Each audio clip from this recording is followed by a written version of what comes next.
આપ સૌનું હાર્દિક સ્વાગત છે। સમાચાર છે કે આટકોટમાં રાજસ્થાનથી કારમાં વિદેશી દારૂનો જથ્થો લાવતા 2 ઝડપાયા।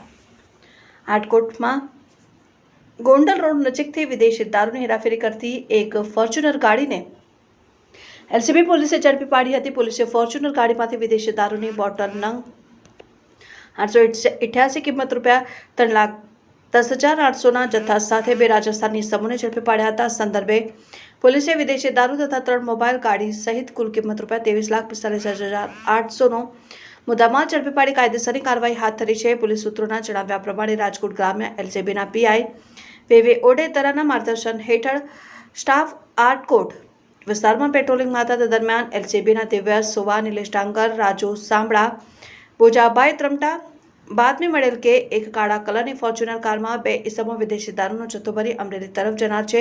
જે સંદર્ભે પોલીસે આટકોટ ગોંડલ રોડ ઉપર વોચમાં ઉભા હતા દરમિયાન ઉપરોક્ત બાતમીવાળી ગાડી ઊભી રાખીને તેની પૂછપરછ કરતા તેણે પોતાનું નામ નરેશકુમાર પહાડજી પુરોહિત રહેઠાણ સાંચોર રાજસ્થાન અને બાજુમાં બેઠેલ ગુલાબ ખાં અનવરભાઈ મુરલા રહેઠાણ સાંચોર રાજસ્થાન હોવાનું જણાવ્યું। પોલીસે ગાડીમાં તપાસ કરતા અલગ અલગ માર્કાની વિદેશી દારૂની બોટલ નંગ 888 કિંમત ₹3,10,800 તથા મોબાઈલ ફોન નંગ 3 કિંમત ₹35,000, ફોર્ચ્યુનર ગાડી કિંમત ₹20 લાખ સહિત કુલ મુદ્દામાલ કિંમત ₹23,45,800નો મુદ્દામાલ કબજે કર્યો હતો। આ સંદર્ભે એલસીબી પોલીસની ફરિયાદ આધારે આટકોટ પોલીસે બંને શખ્સો વિરુદ્ધ ગુનો નોંધી વધુ તપાસ હાથ ધરી છે। Bureau chief Parmar Bhagirathsinh, news 7 India.